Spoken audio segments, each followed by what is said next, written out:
The origins of the Freemasons are mysterious, with many stories written and spoken, both true and imaginary.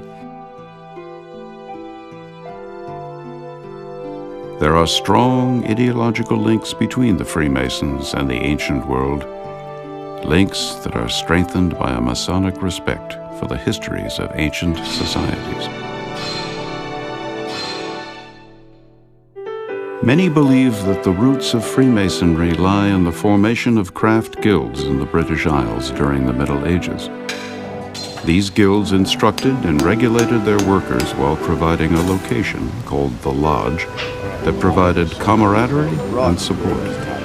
The guilds were a place to share secrets of the trade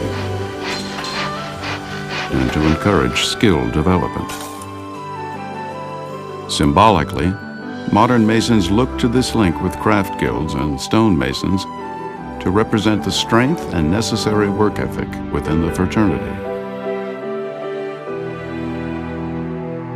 They use professional guild terms to refer to a fellow Mason's Masonic degree, such as apprentice, master, and warden.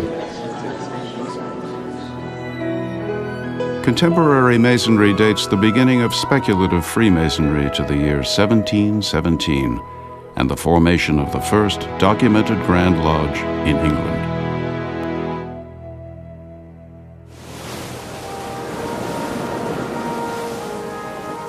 Freemasonry came to the North American colonies from England in the early 18th century.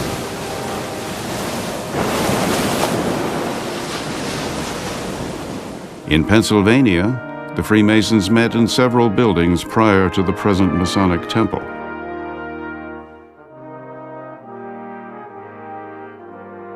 Only two of the meeting places remain: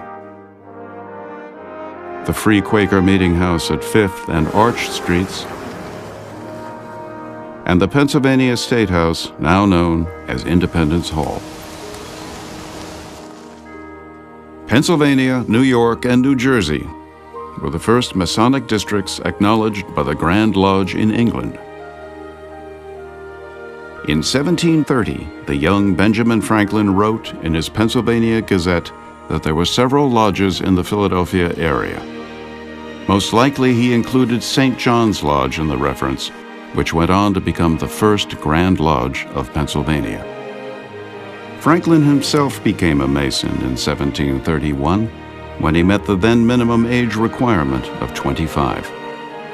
He rose quickly through the Masonic ranks, and by 1734 he became Grand Master Mason of the Grand Lodge of Pennsylvania and published the first Masonic text in America, a reprint of the Masonic Constitution that was being used at the time.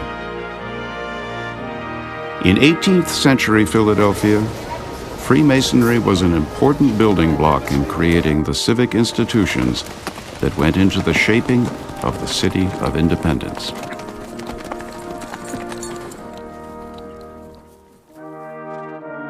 George Washington, a Freemason and the first President of the United States, saw his Masonic membership as part of a range of necessary duties expected from a man of his social status and political influence. In addition to Franklin and Washington, 9 of 56 men who signed the Declaration of Independence were known to be Masons, and 13 of the 39 who signed the United States Constitution were also Masons. These founding fathers' central Masonic values of fraternity and the united search for wisdom, brotherhood, and charity left an imprint on our country and helped shape modern American Freemasonry. This legacy is reflected in the fact that 15 of the next 44 presidents were Masons.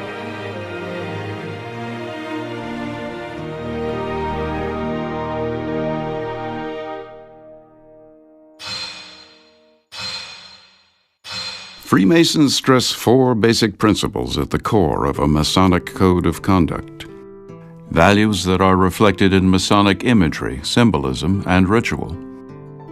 First, Masons must believe in a supreme being.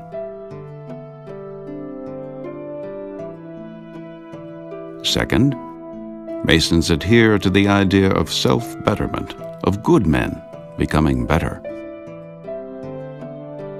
Third, the Masons take seriously their obligations as citizens and stress the importance of their country's welfare. And last, Masons emphasize private virtues, including temperance and restraint. Central to Masonic imagery is the art and visual language of architecture and its counterparts, science, and geometry.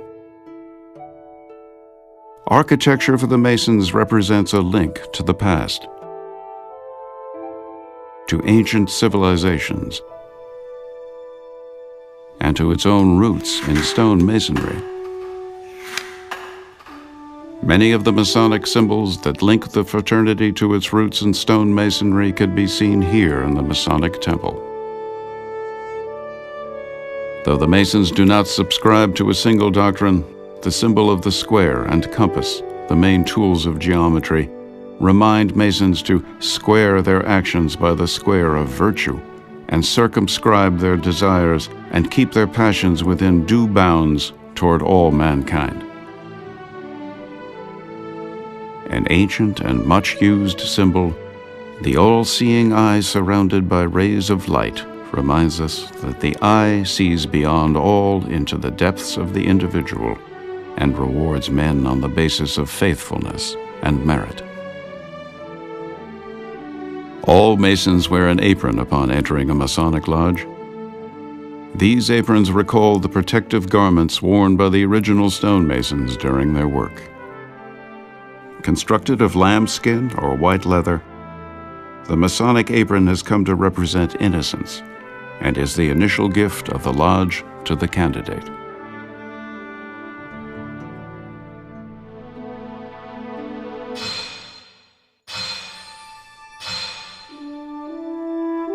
The Philadelphia Masonic Temple, standing on the corner of Broad and Filbert Streets, is a national historic landmark and a cornerstone in American Freemasonry. Dedicated in 1873, the completed temple houses the Grand Lodge of Free and Accepted Masons of Pennsylvania, as well as the Masonic Library and Museum. The temple, built in the Norman Romanesque architectural style, demonstrates the importance of architecture and skilled workmanship to the Masons through its magnificent structure and decoration. In 1867, a committee of Freemasons invited 5 prestigious architectural firms to submit proposals for the anticipated temple. From the pool of architects, James Hamilton Windrum's proposal was unanimously selected. Windrum, a Philadelphia Freemason, was only 27 at the time. After completing the Masonic Temple, he went on to design the Academy of Natural Sciences and to work as the supervising architect on the United States Treasury in Washington, D.C.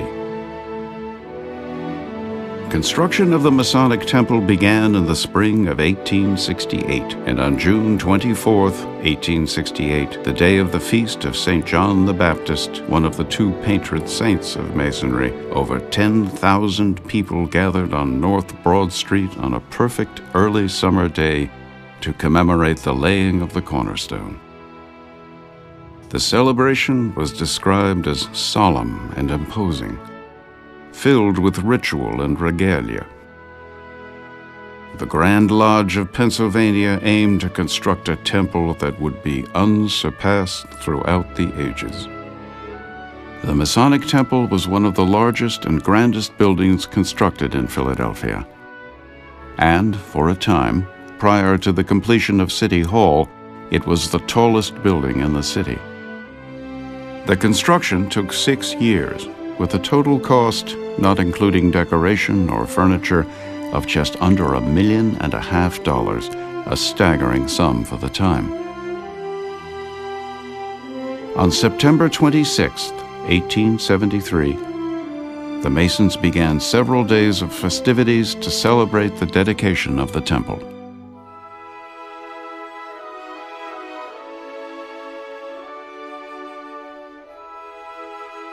In October of 1887, the Art Association of the Masonic Temple was formed to decorate the various halls of the Masonic Temple, to fill them with artistic, historic,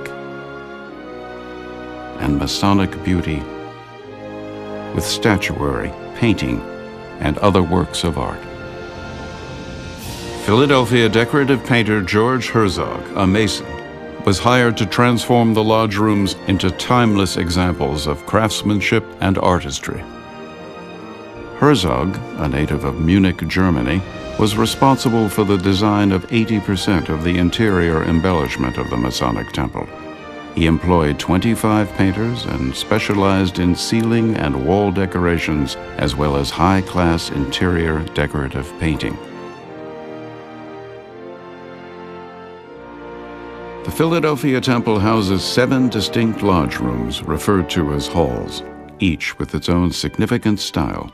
Painted primarily by Herzog, these rooms reference architectural history from Egypt, Greece, Italy, Germany, Spain, and France. Herzog's remarkable talent is seen in the first project he completed for the Philadelphia Temple.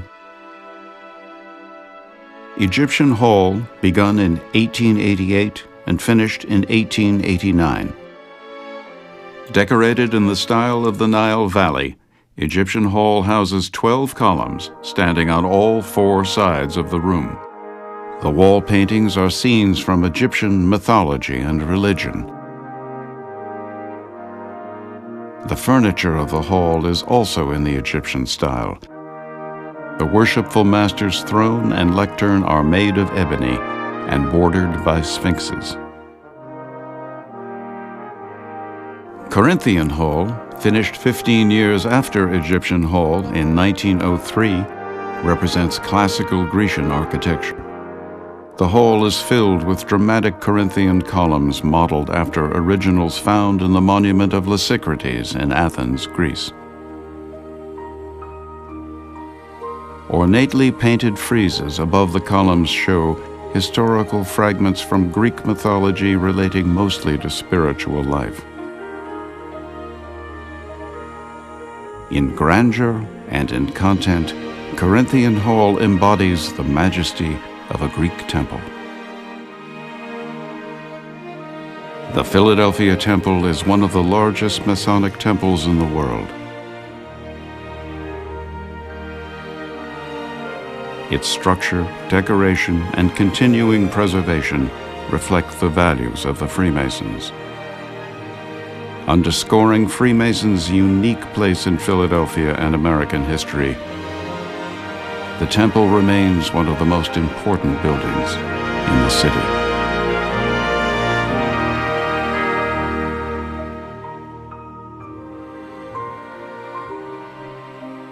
Thank you for taking the time to visit this national historic landmark.